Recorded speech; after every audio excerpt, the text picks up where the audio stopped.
സേനയുടെ സംയുക്താഭ്യാസത്തിൽ ഇന്ത്യ 1971 ശേഷം ഇതാദ്യമായി പാകിസ്ഥാന്റെ മണ്ണിൽ കയറി നമ്മളുടെ ഇന്ത്യൻ ജീവനെടുത്ത പാകിസ്ഥാന്റെ തീവ്രവാദത്തിന്റെ വേരറുത്തിരിക്കുന്നു.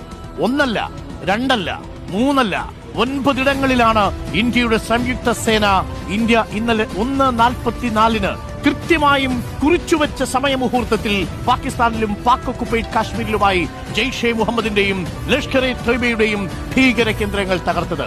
9 കേന്ദ്രങ്ങളാണ് ഇന്ത്യയുടെ സംയുക്ത വ്യോമാഭ്യാസത്തിൽ തകർന്നത്. പേര് ഓപ്പറേഷൻ സിന്ധു. ഇത് പഹൽഗാമിന് മാത്രമല്ല, ഇന്ത്യ അനുഭവിച്ചുകൊണ്ടിരിക്കുന്ന തീവ്രവാദത്തിന് ഇന്ത്യ നൽകിയ മറുപടി. ലോകരാഷ്ട്രങ്ങളെ ബോധ്യപ്പെടുത്തിയതിനു ശേഷം കൃത്യമായി എണ്ണം പറഞ്ഞ് ഹഫീസ് സയ്യിദിന്റെയും മസൂർ അസദിന്റെയും കേന്ദ്രങ്ങളിൽ ഇന്ത്യ കയറി അടിച്ചു. ഇന്നലെ 1:44 ഇന്ത്യയുടെ സൈന്യം ആ 26 പേരുടെ ജീവനും മറുപടി നൽകി. നീതി കൊടുത്തു ആ മനുഷ്യരുടെ രക്തസാക്ഷിത്വത്തിന്. ആരതിയുടെ അച്ഛന്, ആദിലിന്റെ ജീവന്, ഒലിഞ്ഞുപോയ മനുഷ്യജീവനുകൾക്ക് ഇന്ത്യൻ സൈന്യം 1:44 ഇന്നലെ പാകിസ്ഥാനിലും പാക് ഒക്കുപൈഡ് കാശ്മീരിലും നടത്തിയ ആക്രമണത്തിന്റെ ദൃശ്യങ്ങളാണ്.